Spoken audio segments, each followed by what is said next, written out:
ਸਤਿ ਸ਼੍ਰੀ ਅਕਾਲ। ਤੁਸੀਂ ਜੁੜੇ ਹੋਏ ਹੋ ਪੰਜਾਬੀ ਡੀ USA ਦੇ ਨਾਲ ਤੇ ਮੈਂ ਹਾਂ ਪ੍ਰਵੀਨ ਸ਼ਰਮਾ ਲੈ ਕੇ ਹਾਜ਼ਰ ਹਾਂ ਪ੍ਰੋਗਰਾਮ ਖਬਰ ਤੇ ਨਜ਼ਰ।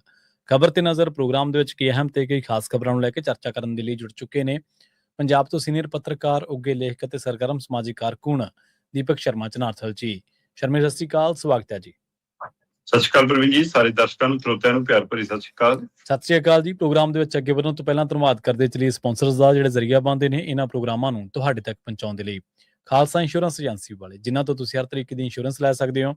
ਇੰਸ਼ੋਰੈਂਸ ਬਾਰੇ ਪਤਾ ਕਰਨ ਦੇ ਲਈ ਇਹਨਾਂ ਦਾ ਨੰਬਰ ਹੈ 408-272-2500। ਇਹ 1992 ਤੋਂ ਲਗਾਤਾਰ ਇੰਸ਼ੋਰੈਂਸ ਬਿਜ਼ਨਸ ਦੇ ਵਿੱਚ ਸ਼ਾਨਦਾਰ ਸੇਵਾਵਾਂ ਦੇ ਰਹੇ ਨੇ ਤੇ ਅਮਰੀਕਾ ਭਰ ਦੇ ਵਿੱਚ ਇੰਸ਼ੋਰੈਂਸ ਕਰਦੇ ਨੇ। ਓਬਾਮਾ ਕੇਅਰ, ਮੈਡੀਕੇਅਰ ਜਾਂ ਫਿਰ ਕਵਰਡ ਕੈਲੀਫੋਰਨੀਆ ਬਾਬਤ ਪਾਲਿਸੀ ਕਰਵਾਉਣ ਦੇ ਲਈ, ਸਲਾਹ ਲੈਣ ਦੇ ਲਈ ਅੱਜ ਹੀ ਕਾਲ ਕਰੋ 408-272-2500 ਤੇ। ਟਰਕੀਅਨ ਇਮੀਗ੍ਰੇਸ਼ਨ ਲਾ ਫਰਮ ਵਾਲੇ, ਜੇ ਟਰਕੀਆਣਾ ਟੋਨੀ ਟਰਕੀਆਣਾ ਦੇ ਨਾਲ ਤੁਸੀਂ US ਇਮੀਗ੍ਰੇਸ਼ਨ ਬਾਬਤ ਕੋਈ ਵੀ ਸਲਾਹ ਕਰਨੀ ਹੈ, ਕੋਈ ਵੀ ਸਵਾਲ ਪੁੱਛਣਾ, ਤੇ ਇਹਨਾਂ ਦਾ ਨੰਬਰ ਹੈ 415-909-0503। ਗੁਰਦੀਪ ਸਿੰਘ ਬਿਰਦੀ ਕਲੋਵਿਸ, ਮਨਦੀਪ ਸਿੰਘ ਸੈਨ ਹੋਜ਼ੇ, ਓਂਕਾਰ ਸਿੰਘ ਫਰੈਜ਼ਨੋ, ਗੁਰਨਾਮ ਸਿੰਘ ਐਂਟੀਲੋਪ, ਜਰਨੈਲ ਸਿੰਘ ਸਿਆਟਲ, ਮਨਦੀਪ ਢਿੱਲੋਂ ਯੂਨੀਵਰਸਿਟੀ ਤੇ ਲਾਲੀ ਸਿੰਘ ਗਰੇਵਾਲ ਫਰੀਮੌਂਟ ਤੋਂ। ਇਹਨਾਂ ਸਾਰੇ ਹੀ ਸਪਾਂਸਰਸ ਦਾ ਬਹੁਤ ਬਹੁਤ ਧੰਨਵਾਦ। ਤੇ ਜੇਕਰ ਤੁਸੀਂ ਵੀ ਪੰਜਾਬੀ USA ਦੇ ਇਹਨਾਂ ਪ੍ਰੋਗਰਾਮਾਂ ਨੂੰ ਸਪਾਂਸਰ ਕਰਨਾ ਚਾਹੁੰਦੇ ਹੋ ਤਾਂ ਸਟੂਡੀਓ ਦਾ ਨੰਬਰ ਹੈ 408-272-5200। ਅੱਜ ਦਾ ਖਬਰ ਤੇ ਨਜ਼ਰ ਪ੍ਰੋਗਰਾਮ ਸਾਲ 2026 ਦੀ 26 ਜੂਨ ਦਾ ਪ੍ਰੋਗਰਾਮ ਹੈ ਤੇ ਦਿਨ ਅੱਜ ਸ਼ੁੱਕਰਵਾਰ ਹੈ। ਖਬਰਾਂ ਦੇ ਵੱਲ ਆਈਏ, ਸ਼ੁਰੂਆਤ ਕਰੀਏ ਸ਼ਰਮਾ ਜੀ ਨਾਗਰਿਕਤਾ ਤੋਂ। ਨਾਗਰਿਕਤਾ ਦਾ ਸਬੂਤ ਦੇਣਾ ਜਾਂ ਨਾਗਰਿਕਤਾ ਸਾਬਤ ਕਰਨੀ ਭਾਰਤ ਦੇ ਵਿੱਚ ਇੱਕ ਬਹੁਤ ਵੱਡਾ ਮੁੱਦਾ ਬਣਿਆ ਹੋਇਆ, ਖਾਸ ਕਰਕੇ ਜਿੱਥੇ SIR ਚੱਲ ਰਹੀ ਹੋਵੇ ਉੱਥੇ ਤਾਂ ਉਸ ਤੋਂ ਵੀ ਜ਼ਿਆਦਾ ਵੱਡਾ ਮੁੱਦਾ ਹੈ। ਪਾਸਪੋਰਟ ਵੀ ਜੇਕਰ ਨਾਗਰਿਕਤਾ ਦਾ ਸਬੂਤ ਨਹੀਂ ਤਾਂ ਫਿਰ ਕੀ ਹੋਊਗਾ ਜੀ ਸਬੂਤ? ਪ੍ਰਵੀਨ ਜੀ, ਜੀ, ਭਾਰਤ ਦੇ ਵਿੱਚ ਜਦੋਂ SIR ਦੀ ਪ੍ਰਕਿਰਿਆ ਸ਼ੁਰੂ ਹੁੰਦੀ ਆ ਤਦ ਬਿਹਾਰ ਦੇ ਲਈ ਨਿਯਮਾਂ ਦੇ ਵਿੱਚ ਕੁਝ ਹੋਰ ਤੱਥ ਉਭਾਰੇ ਜਾਂਦੇ ਨੇ। ਜੀ ਜੀ। ਪੱਛਮੀ ਬੰਗਾਲ 'ਚ ਜਾ ਕੇ ਨਿਯਮ ਹੋਰ ਬਣ ਜਾਂਦੇ ਨੇ। ਕੀ ਇਹ ਮੰਨੀਏ ਕਿ ਪੰਜਾਬ ਆਉਂਦਿਆਂ ਨਿਯਮ ਬਦਲ ਗਿਆ? ਸਹੀ ਹੈ। 25 ਜੂਨ ਤੋਂ ਸਾਡੇ ਇੱਥੇ ਪੰਜਾਬ 'ਚ SIR ਦੀ ਪ੍ਰਕਿਰਿਆ ਸ਼ੁਰੂ ਹੋਈ ਹੈ ਕਿ ਦਰਵਾਜ਼ੇ ਜਾ ਕੇ BLO 4000 ਤੋਂ ਵੱਧ BLO ਨੇ ਜਿਨ੍ਹਾਂ ਨੇ ਜਾ ਕੇ ਸਾਰਾ ਡਾਟਾ ਇਕੱਠਾ ਕਰਨਾ ਹੈ। ਸਹੀ ਹੈ ਜੀ। 24 ਜੂਨ ਨੂੰ ਇਹ ਸੁਨੇਹਾ ਆ ਜਾਂਦਾ ਹੈ ਭਾਰਤ ਸਰਕਾਰ ਵੱਲੋਂ, ਵਿਦੇਸ਼ ਮੰਤਰਾਲੇ ਵੱਲੋਂ, ਪਾਸਪੋਰਟ ਵੀ ਭਾਰਤ ਦੀ ਨਾਗਰਿਕਤਾ ਦਾ ਸਬੂਤ ਨਹੀਂ। ਕੀ ਇਹ ਮੰਨ ਕੇ ਵੀ ਚੱਲੀਏ ਕਿ ਇਹਦਾ ਇਸ ਸਮੇਂ ਸਹੀ ਸਮਾਂ ਚੁਣਿਆ BJP ਸਰਕਾਰ ਨੇ, ਮੋਦੀ ਸਰਕਾਰ ਨੇ? ਕਿ ਕਿਉਂਕਿ ਜੇ ਪੰਜਾਬ ਦਾ ਜ਼ਿਕਰ ਆਉਂਦਾ ਤਾਂ ਪੰਜਾਬ 'ਚ ਪਾਸਪੋਰਟ ਵੱਧ ਦਾ ਵੀ ਜ਼ਿਕਰ ਆਉਂਦਾ। ਪੰਜਾਬ ਦੇ ਕੋਲ ਸਭ ਤੋਂ ਵੱਧ ਪਾਸਪੋਰਟ, ਮੈਂ ਨਹੀਂ ਕਹਿੰਦਾ ਕਿ ਬਾਕੀ ਸੂਬਿਆਂ ਦੇ ਲੋਕ ਨਹੀਂ ਜਾਂਦੇ ਜਾਂ ਵਿਦੇਸ਼ਾਂ 'ਚ ਨਹੀਂ, ਉਹਦੀ ਵੱਡੀ ਗਿਣਤੀ 'ਚ ਨੇ, ਪਰ ਕੀ ਇਹ ਵੀ ਇੱਕ ਟਾਈਮਿੰਗ ਹੈ ਕੋਈ ਇਸ ਨੁਕਤੇ ਨਾਲ ਵੀ ਕਿ ਸਾਡੇ SIR ਦੇ ਵਿੱਚ ਵੱਡੀ ਗਿਣਤੀ 'ਚ NRI, ਚਾਹੇ ਉਹ ਬੱਚੇ ਸਟੱਡੀ ਵੀਜ਼ੇ ਤੇ ਗਏ ਹੋਣ, ਚਾਹੇ ਉਹ ਵਿਜ਼ਟਰ ਵੀਜ਼ਿਆਂ ਤੇ ਜਾਣ ਵਾਲੇ ਲੋਕ ਹੋਣ ਜਿਹੜੇ ਛਮਾਹੀ ਜਾਂਦੇ ਆਉਂਦੇ ਨੇ, ਚਾਹੇ ਉਹ ਉੱਥੇ ਵਰਕ ਵੀਜ਼ਿਆਂ ਤੇ ਗਏ ਹੋਣ ਜਾਂ ਜਿਹੜੇ ਪਰਮਾਨੈਂਟ ਗਏ ਨੇ, ਉਹ ਤਾਂ ਚਲੋ ਠੀਕ ਹੈ। ਜਿਨ੍ਹਾਂ ਕੋਲ ਭਾਰਤੀ ਪਾਸਪੋਰਟ ਨਹੀਂ ਹੈਗਾ ਉਹ ਤਾਂ ਦਾਅਵਾ ਹੀ ਨਹੀਂ ਕਰਦੇ ਕਿ ਅਸੀਂ ਨਾਗਰਿਕ ਹਾਂ, ਉਹ ਤਾਂ ਕਰ ਹੀ ਨਹੀਂ ਸਕਦੇ ਜੀ। ਉਹ ਤਾਂ ਠੀਕ ਹੈ ਜਿਨ੍ਹਾਂ ਨੇ ਉੱਧਰ ਦੀ ਬਾਹਰਲੀ ਲੈ ਲਈ ਸਿਟੀਜ਼ਨਸ਼ਿਪ, ਉਹਨਾਂ ਦਾ ਮਸਲਾ ਹੀ ਨਹੀਂ। ਮਸਲਾ ਤਾਂ ਹੈ ਕਿ ਭਾਰਤੀ ਪਾਸਪੋਰਟ ਹੈ, ਉਹ ਵਿਦੇਸ਼ 'ਚ ਤਾਂ ਬੰਦਾ ਕਹਿ ਰਿਹਾ ਕਿ ਇਸ ਪਾਸਪੋਰਟ ਦੇ ਸਾਰੇ ਮੈਂ ਭਾਰਤੀ ਹਾਂ ਜੀ, ਪਰ ਭਾਰਤ 'ਚ ਉਹਨੂੰ ਸਾਬਤ ਕਰਨਾ ਪਊਗਾ ਕਿ ਇਹ ਪਾਸਪੋਰਟ ਹੁੰਦੇ ਆ ਵੀ ਤੁਸੀਂ ਭਾਰਤੀ ਹੋ ਕਿ ਨਹੀਂ। ਮਤਲਬ ਤੁਸੀਂ ਕਿੰਨਿਆਂ ਨੂੰ ਬਾਹਰਲਿਆਂ ਨੂੰ ਜਾਰੀ ਕਰਦੇ ਹੋ ਪਾਸਪੋਰਟ? ਫਿਰ ਇਹ ਦੱਸੋ। ਸਹੀ ਹੈ, ਸਹੀ ਹੈ। ਜਾਂ ਮਤਲਬ ਤੁਸੀਂ ਇਹ ਕਹਿਣਾ ਚਾਹੁੰਦੇ ਹੋ ਕਿ ਪਾਸਪੋਰਟ ਮਹਿਜ ਇੱਕ ਆਉਣ ਜਾਣ ਦਾ, ਸਫ਼ਰ ਕਰਨ ਦਾ ਡਾਕੂਮੈਂਟ ਹੈ? ਇਹੀ ਕਿਹਾ ਨਾ ਵਿਦੇਸ਼ ਮੰਤਰਾਲੇ ਨੇ ਜੀ। ਇਹਦਾ ਮਤਲਬ ਪਿੰਡ ਤੋਂ ਸ਼ਹਿਰ ਜਾਣ ਲਈ ਅਸੀਂ ਜਿਹੜੀ ਬੱਸ ਦੀ ਟਿਕਟ ਲੈਨੇ ਉਹਨਾਂ ਕਿ ਮੁੱਲ ਹੈ ਹੁਣ ਇਹਦਾ? ਜਾਂ ਅਸੀਂ ਸ਼ਹਿਰੋਂ ਜੇ ਦਿੱਲੀ ਨੂੰ ਜਾਣਾ ਹੋਵੇ ਰੇਲ ਗੱਡੀ ਫੜ ਲਈ, ਜਿਹੜੀ ਉਹਦੀ ਟਿਕਟ ਹੈ ਉਹੀ ਜੋ ਟਿਕਟ ਹੈ, ਇਹਦਾ ਮਤਲਬ ਤਾਂ ਸਹੀ ਹੈ ਸਿਰਫ ਇਹੀ ਡਾਕੂਮੈਂਟ ਹੈ। ਪਹਿਲਾਂ ਮਾਨਯੋਗ ਸੁਪਰੀਮ ਕੋਰਟ ਵੱਲੋਂ ਹਦਾਇਤ ਆ ਗਈ ਸੀ ਕਿ ਆਧਾਰ ਕਾਰਡ, ਤੁਹਾਡਾ ਵੋਟਰ ਕਾਰਡ, ਤੁਹਾਡਾ ਰਾਸ਼ਨ ਕਾਰਡ, ਇਹ ਤਿੰਨੋਂ ਚੀਜ਼ਾਂ ਮਤਲਬ ਕਿ ਤੁਹਾਡੀ ਨਾਗਰਿਕਤਾ ਦਾ ਸਬੂਤ ਨਹੀਂ। ਤੇ ਹੁਣ ਕੇਂਦਰ ਸਰਕਾਰ ਕਹਿੰਦੀ ਵੀ ਅਸੀਂ ਕੁਝ ਨਹੀਂ ਬਦਲਿਆ 12 ਸਾਲਾਂ 'ਚ, ਇਹ ਤਾਂ ਪੁਰਾਣਾ ਨਿਯਮ ਤੁਰਿਆ ਆਉਂਦਾ ਹੈ। ਤੇ ਜੇ ਪੁਰਾਣਾ ਤੁਰਿਆ ਆਉਂਦਾ ਫਿਰ ਦੱਸਣ ਦੀ ਅੱਜ ਕੀ ਲੋੜ ਪੈ ਗਈ ਅਚਾਨਕ? ਸਹੀ ਹੈ। ਅਚਾਨਕ ਇਸ ਗੱਲ ਨੂੰ ਉਭਾਰਨ ਦੀ ਕੀ ਲੋੜ ਪੈ ਗਈ? ਤੇ ਪਰ ਜੇ ਇਹ ਚਾਰੋਂ ਚੀਜ਼ਾਂ ਨਾਗਰਿਕਤਾ ਸਬੂਤ ਨਹੀਂ ਤਾਂ ਫਿਰ ਘੱਟੋ ਘੱਟ ਇਹ ਤਾਂ ਦੱਸ ਦੋ ਕਿ ਨਾਗਰਿਕਤਾ ਸਬੂਤ ਹੈ ਕੀ ਜੀ। ਸਹੀ ਹੈ। ਜਿਹੜੇ ਜੀ 1987 ਤੋਂ ਪਹਿਲਾਂ ਦੇ ਜੰਮੇ ਨੇ ਜੀ ਉਹ ਨਾਗਰਿਕ ਮੰਨੇ ਜਾਣਗੇ ਜੀ। 1987 ਤੋਂ ਬਾਅਦ ਵਾਲਾ ਜੇ ਹੈਗਾ ਜੀ ਕੋਈ ਤਾਂ ਉਹਨਾਂ ਦੇ ਮਾਂ ਪਿਓ ਚੋਂ ਇੱਕ ਭਾਰਤੀ ਹੋਣਾ ਜ਼ਰੂਰੀ ਹੈ ਜੀ। ਮਤਲਬ ਏਦਾਂ ਫਿਰ ਸਾਬਤ ਕਰਨ ਲਈ ਕੀ ਡਾਕੂਮੈਂਟ ਲੈ ਕੇ ਆਊਗਾ ਅਗਲਾ? ਸਹੀ ਹੈ। ਤੁਸੀਂ ਇਹ ਤਾਣੀ ਦਿਨ ਪਰ ਦਿਨ ਉਲਝਾ ਕਿਉਂ ਰਹੇ ਹੋ? ਇਹ ਸਮਝਣ ਦੀ ਲੋੜ ਹੈ। ਪਾਸਪੋਰਟ ਦੇ ਵਿੱਚ ਲਗਭਗ ਬੰਦੇ ਦਾ ਪੂਰਾ ਡਾਟਾ ਹੁੰਦਾ ਹੈ, ਜਿਵੇਂ ਆਪਾਂ ਆਧਾਰ ਕਾਰਡ ਮੰਨਦੇ। ਜਦੋਂ ਆਧਾਰ ਕਾਰਡ ਬਣਾਇਆ ਤਾਂ ਬਹੁਤ ਹੋ ਹੱਲਾ ਮਚਾਇਆ ਸਰਕਾਰ ਨੇ ਸਹੀ ਹੈ ਬਿਲਕੁਲ ਕਿ ਜੇ ਆਧਾਰ ਕਾਰਡ ਨਹੀਂ ਫਿਰ ਤਾਂ ਚਲੋ ਸਾਰਾ ਕੁਝ ਗਿਆ ਤੁਹਾਡਾ। ਹੁਣ ਜਿਨ੍ਹਾਂ ਕੋਲ ਪਾਸਪੋਰਟ ਇੱਕ ਅਹਿਮ ਡਾਕੂਮੈਂਟ ਹੈ, ਜਿਹੜੀ ਆਪਾਂ ਗੱਲ ਇੱਕ ਵਾਰ ਪਹਿਲਾਂ ਵੀ ਕਰ ਰਹੇ ਸੀ ਕਿ ਖਦਸ਼ਾ ਖੜਾ ਹੈ ਕਿ ਐਨਆਰਆਈਆਂ ਦੀਆਂ ਜ਼ਮੀਨਾਂ ਜਾਇਦਾਦਾਂ ਨੂੰ ਕੱਲ ਨੂੰ ਇਹ ਕਹਿ ਕੇ ਜੀ ਤੁਸੀਂ ਇਹ ਨਾਗਰਿਕ ਤੁਹਾਡਾ ਹੱਕ ਨਹੀਂ, ਤੇ ਉਧਰ ਨੂੰ ਤਾਂ ਨਹੀਂ ਧੱਕਣ ਦੀ ਕਵਾਇਦ ਇਹ ਵੀ ਕਿ ਅਗਲਾ ਪੜਾ ਉਧਰ ਨੂੰ ਤਾਂ ਨਹੀਂ ਜਾ ਰਿਹਾ ਜੀ। ਜਾਂ ਹੁਣ ਐਸਆਈਆਰ ਦੇ ਦੌਰਾਨ ਜਿਹਨਾਂ ਨੂੰ ਬਾਹਰ ਕਰਨਾ ਉਹਦੇ ਵਿੱਚੋਂ ਜੀ ਆ ਡਾਕੂਮੈਂਟ ਹੈ ਨਹੀਂ, ਇਹ ਨਹੀਂ ਹੈਗਾ, ਹੁਣ ਜਨਮ ਸਰਟੀਫਿਕੇਟ ਕਿੱਥੋਂ ਲੱਭਣੇ ਨੇ, ਹੈਨਾ, ਤੇ ਫਿਰ ਉਹਦੇ ਵਿੱਚ ਇੱਕ ਡਾਕੂਮੈਂਟ ਲੈਣਾ, 2 ਲੈਣਾ, ਜੇ 11 ਡਾਕੂਮੈਂਟਾਂ ਦਾ ਚੱਕਰ ਹੈਗਾ। ਨਾਲ ਇਹ ਕਹੀ ਜਾਂਦੇ ਨੇ ਕਿ ਐਸਆਈਆਰ ਦੇ ਵਿੱਚ ਬਤੌਰ ਪਹਿਚਾਣ ਪਾਸਪੋਰਟ ਸ਼ਾਮਲ ਹੋ ਜਾਊਗਾ ਕਿ ਮਤਲਬ ਉਹਦੇ ਵਿੱਚ ਤੁਹਾਡੀ ਜਨਮ ਤਰੀਕ ਦਾ ਮਸਲਾ, ਤੁਹਾਡੇ ਪਿਓ ਦਾ ਨਾਂ ਦਾ ਮਸਲਾ, ਹੈਨਾ, ਜਾਂ ਤੁਹਾਡਾ ਪਤਾ, ਉਹਦੇ ਵਜੋਂ ਤਾਂ ਇਹਨੂੰ ਦਰਜ ਕਰ ਲਾਂਗੇ। ਪਰ ਉਵੇਂ ਹੁਣ ਆਧਾਰ ਕਾਰਡ ਤੋਂ ਅਸੀਂ ਕਹਿੰਦੇ ਰਹਿਸ਼ੀ ਪਤਾ ਵੀ ਨਹੀਂਗਾ। ਸਹੀ ਹੈ ਜੀ, ਰਹਿਸ਼ ਦੀ ਪਹਿਚਾਣ ਵੀ ਨਹੀਂ, ਇਹਦਾ ਮਤਲਬ ਪਾਸਪੋਰਟ ਵੀ ਰਹਿਸ਼ ਦੀ ਪਹਿਚਾਣ ਨਹੀਂ, ਫਿਰ ਸਿਰ ਜਨਮ ਤਰੀਕ ਦੱਸਣ ਨੂੰ ਹੀ ਹੈ।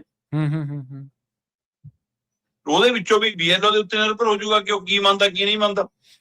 ਸਹੀ ਹੈ, ਜਾਂ ਉਹਨੂੰ ਕੋਈ ਫੈਸਲਾ ਦਾਤਾ ਨੇ। ਸੋ ਇਸ ਲਈ ਇੱਕ ਤਰ੍ਹਾਂ ਨਾਲ ਪਾਸਪੋਰਟ ਨੂੰ ਇਹਨਾਂ ਨੇ ਨਕਾਰਾ ਡਾਕੂਮੈਂਟ ਸਾਬਤ ਕਰਤਾ, ਐਲਾਨਤਾ, ਤੇ ਇਹਦੇ ਨਾਲ ਕਈ ਮਸਲੇ, ਕਈ ਮੁਸ਼ਕਲਾਂ ਵਧਣੀਆਂ ਨੇ। ਇੱਕ ਪਾਸੇ ਇਹ ਨਾਗਰਿਕਤਾ ਦੇ ਉੱਤੇ ਸਵਾਲ ਖੜਾ ਕਰ ਰਹੇ ਨੇ, ਦੂਏ ਪਾਸੇ ਪਾਸਪੋਰਟ ਬਣਾਉਣਾ ਵੀ ਮਹਿੰਗਾ ਕਰਤਾ। ਸਹੀ ਹੈ, 36 ਪੇਜਾਂ ਵਾਲਾ ਵੀ 1000 ਰੁਪਇਆ ਵਧਾਤਾ, ਠੀਕ ਹੈ ਨਾ, ਤਤਕਾਲ ਵਾਲਾ ਵੀ ਵਧਾਤਾ 1500, 60 ਪੇਜਾਂ ਵਾਲਾ ਵੀ ਵਧਾਤਾ 1500, ਹੈਨਾ, ਤੇ 60 ਪੇਜਾਂ ਤਤਕਾਲ ਵਾਲਾ ਬਣਾਉਣਾ ਉਹ ਵੀ ਵਧਾਤਾ 2000। ਸੋ ਇੰਜ ਸਾਰਿਆਂ ਉਹਦੇ ਵਿੱਚ ਬਣਾਉਣ ਦੇ ਵਿੱਚ, ਈਵਨ ਨਵਿਆਉਣ ਦੇ ਵਿੱਚ ਵੀ, ਹੈਨਾ, ਉਹ ਵੀ ਜੇ ਗੁੰਮ ਹੋ ਗਿਆ ਤਾਂ ਵੀ ਉਹਦੇ ਚ ਵੀ 2-2-2.5 ਰੁਪਏ ਵਧਾਤੇ। ਸੋ ਇਸ ਤਰੀਕੇ ਨਾਲ ਪਾਸਪੋਰਟ ਬਣਾਉਣਾ ਤਾਂ ਮਹਿੰਗਾ ਹੋਇਆ, ਪਰ ਹੁਣ ਪਾਸਪੋਰਟ ਤੁਹਾਡੀ ਨਾਗਰਿਕਤਾ ਸਬੂਤ ਨਹੀਂ। ਇਹਦੇ ਨਾਲ ਭਾਰਤ ਦੇ ਵਿੱਚ ਇੱਕ ਨਵੀਂ ਖਲਬਲੀ ਮਚੀ ਹੈ ਕਿ ਆਖਿਰ ਸਰਕਾਰ ਕਰਨਾ ਕੀ ਚਾਹੁੰਦੀ ਹੈ। ਕਿਤੇ ਕੱਲ ਨੂੰ ਇਹ ਨਾ ਐਲਾਨ ਹੋ ਜਾਵੇ ਕਿ ਬੀਜੇਪੀ, ਕਈ ਲੀਡਰਾਂ ਨੇ ਸਵਾਲ ਖੜੇ ਕੀਤੇ ਕਿ ਕੱਲ ਨੂੰ ਬੀਜੇਪੀ ਦੀ ਮੈਂਬਰਸ਼ਿਪ ਦੀ ਰਸੀਦ ਹੀ ਤੁਹਾਡੀ ਨਾਗਰਿਕਤਾ ਦਾ ਸਬੂਤ ਹੋਵੇਗੀ, ਜਿਹਦੇ ਕੋਲ ਬੀਜੇਪੀ ਦੀ ਮੈਂਬਰਸ਼ਿਪ ਹੈ ਉਹੀ ਭਾਰਤ ਦਾ ਨਾਗਰਿਕ, ਇਹੀ ਨਾ ਕੱਲ ਨੂੰ ਐਲਾਨ ਹੋ ਜਾਵੇਗੀ। ਜਾਂ ਬੀਜੇਪੀ ਜਾਂ ਆਰਐਸਐਸ ਦੀ ਮੈਂਬਰਸ਼ਿਪ, ਬਸ 2 ਹੀ ਚੀਜ਼ਾਂ ਨੇ ਦੇਸ਼ ਦੇ ਵਿੱਚ ਜਿਹੜੀਆਂ ਕੰਮ ਆ ਸਕਦੀਆਂ। ਤੇ ਵਿਧਾਇਕਾਂ ਮੰਤਰੀਆਂ ਨੂੰ ਸੰਮਣ ਜਿਹੜੇ ਹੋ ਰਹੇ ਉਹਨਾਂ ਸੰਬੰਧ ਦੇ ਵਿੱਚ ਇੱਕ ਸਵਾਲ ਇਹ ਵੀ ਗੂੰਜ ਰਿਹਾ ਵੀ ਇਹਨਾਂ ਤਿਲਾਂ 'ਚ ਤੇਲ ਵੀ ਹੈ। ਜੀ 29 ਜੂਨ ਬਿਲਕੁਲ ਨੇੜੇ ਖੜੀ ਹੈ ਜੀ, ਇੱਕ ਦਿਨ ਦਾ ਹੀ ਵਕਫਾ ਹੁਣ ਤਾਂ ਜੀ। ਸਾਡੇ ਇੱਥੇ 26 ਤਰੀਕ ਚੜ ਗਈ, ਮਤਲਬ 27 ਹੈ ਨਾ, ਹੋ ਗਈ ਹੈ। ਤੇ ਉਹਦੇ ਹਿਸਾਬ ਨਾਲ ਜੇ ਮੈਂ ਦੇਖਾਂ ਤਾਂ 27 ਤਰੀਕ ਤੋਂ ਬਾਅਦ ਕੱਲ ਦਾ ਦਿਨ 28 ਦਾ ਤਰੀਕ ਬਚਿਆ, ਤੇ 29 ਤਾਂ ਪੇਸ਼ ਹੀ ਹੋਣਾ ਜੀ। ਜਥੇਦਾਰ ਗਿਆਨੀ ਕੁਲਦੀਪ ਸਿੰਘ ਗੜਗੱਜ ਹੋਰਾਂ ਨੇ ਪੰਜਾਬ ਸਰਕਾਰ ਨੂੰ, ਪੰਜਾਬ ਦੇ ਕੈਬਨਿਟ ਮੰਤਰੀਆਂ ਨੂੰ ਜੀ, ਪੰਜਾਬ ਦੇ ਵਿਧਾਇਕਾਂ ਨੂੰ ਸੰਮਣ ਭੇਜਿਆ। ਠੀਕ ਹੈ ਜੀ। ਸ਼੍ਰੀ ਅਕਾਲ ਤਖਤ ਸਾਹਿਬ ਦੇ ਸਕੱਤਰੇਤ ਤੋਂ ਸੰਮਣ ਜਾਰੀ ਹੋਏ ਨੇ। ਬਕਾਇਦਾ ਤੌਰ ਤੇ ਕੱਲੇ ਐਮਐਲਏ ਨੂੰ ਚਿੱਠੀ ਗਈ ਹੈ, ਈਮੇਲ ਗਈ ਹੈ, WhatsApp ਗਿਆ। ਤੇ ਇਹਦੇ ਵਿੱਚੋਂ ਜੇ ਮੈਂ ਦੇਖਾਂ 117 ਚੋਂ ਕਰੀਬ 78 ਦੇ ਕਰੀਬ ਐਮਐਲਏ ਨੇ ਜਿਹੜੇ ਸਿੱਖ ਐਮਐਲਏ ਨੇ, 9 ਦੇ ਕਰੀਬ ਮੰਤਰੀ ਨੇ ਜੀ। ਸੋ ਉਹ ਕਹਿੰਦੇ ਵੀ ਜਿਹੜੇ ਤਾਂ ਸਿੱਖ ਐਮਐਲਏ ਨਹੀਂ ਹੈਗੇ ਉਹ 29 ਜੂਨ ਤੋਂ ਪਹਿਲਾਂ ਆਪਣਾ ਲਿਖਤ ਜਵਾਬ, ਮਤਲਬ ਫਿਰ ਅੱਜ ਤਾਂ ਕੱਲ ਦਾ ਦਿਨ ਹੈ ਉਹਨਾਂ ਕੋਲ ਤਾਂ, ਹਾਂਜੀ ਬਿਲਕੁਲ, ਉਹ ਆਪਣਾ ਲਿਖਤ ਜਵਾਬ ਭੇਜਣ। ਤੇ ਜਿਹੜੇ ਸਿੱਖ ਐਮਐਲਏ ਨੇ 29 ਜੂਨ ਨੂੰ ਪੇਸ਼ ਹੋਣ, ਉਹਨਾਂ ਨੂੰ ਇਹ ਸੰਮਣ 17 ਔਰ 18 ਜੂਨ ਨੂੰ ਜਾਰੀ ਹੋ ਗਏ ਸੀ।